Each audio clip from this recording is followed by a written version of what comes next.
মুসলিম সমাজে রন্ধ্রে রন্ধ্রে শিরক। এখন রাস্তাঘাটে উঠতে বসতে পেপার পত্রিকা খুললেই শিরক।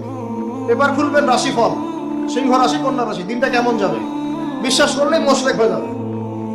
রাস্তার পাশে টিয়া পাখি দিয়ে ভাগ্য পরীক্ষা করছে, হাতটা দেখে দেন তো ভাই কি আছে, বললেই শিরক হয়ে যাবে।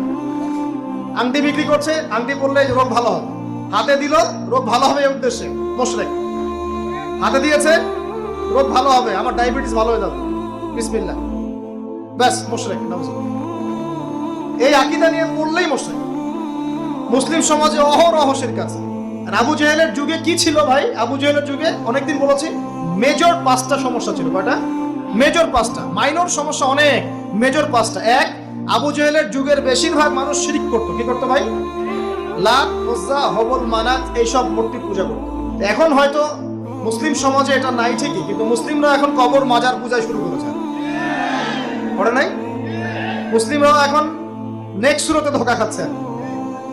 শিরক তো আমাদের সমাজে চলছে। শিরক কি হয় কেন আমি লেকচার দিয়েছি, দেখবেন মুসলিম সমাজে কত শিরক চলছে। আবু জাহেলের যুগে শিরক ছিল, এগুলো বলতে থাকলে এটা নিয়ে আলোচনা করতে হবে। আলোচনার টপিক আমার আজকে অন্য। আবু জাহেলের যুগে কি ছিল ভাই?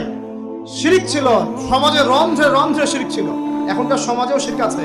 তারা লা ইলাহা ইল্লাল্লাহ না পড়ে শিরক করতো, আমরা পড়েও শিরক করি। আল্লাহ পাক আমাদের সবাইকে শিরকের পাপ থেকে হেফাজত করুন বলি। এই একটা পাপ যদি কেউ না করে ইনশাআল্লাহ সে জান্নাতে যাবে। যতই পাপ করুক না কেন, জেনা করেছে, মদ খেয়েছে, মিথ্যা বলেছে, অনেক কিছু করেছে, শুধু শিরকের পাপ করে নাই, আল্লাহ তাকে মাফ করে দিবেন ইনশাআল্লাহ। বিশ্বাস করলেন না কথাটা? নবীজি বলেছেন এই উম্মতের যে কোনো ব্যক্তি যতই পাপ করুক না কেন আল্লাহ পাক সমস্ত পাপ মাফ করতে পারেন, কিন্তু শিরকের গুনাহ আল্লাহ পাক মাফ করবেন। তওবা করে যদি মারা না যায় মাফ করবেন। একটা এক্সাম্পল দিয়ে বুঝাচ্ছি তাহলে ক্লিয়ার হয়ে যাবে। মনে করেন কেউ একজন জেনা করেছে, তওবা করার সুযোগ হয় নাই, মারা গেছে, নাউজুবিল্লাহ। এখন আল্লাহ পাক কিয়ামতের মাঠে এই জেনার পাপটা মাফ করে দিতে পারেন, যদিও সে তওবা করে নাই। যদিও সে তওবা করে নাই, আল্লাহ পাক এই পাপটাও মাফ করতে পারেন। কিন্তু একজন ব্যক্তি শিরক করেছে, তওবা করে নাই, কিন্তু এই অবস্থায় যদি কাল কিয়ামতের মাঠে আল্লাহর সাথে সাক্ষাৎ করে, আল্লাহ তার গুনাহ মাফ করবেন। এই শিরক আর অন্য পাপের এই হলো পার্থক্য। তাহলে সবচেয়ে কোন বিষয়টা থেকে আমাদের বেঁচে থাকা উচিত ভাই?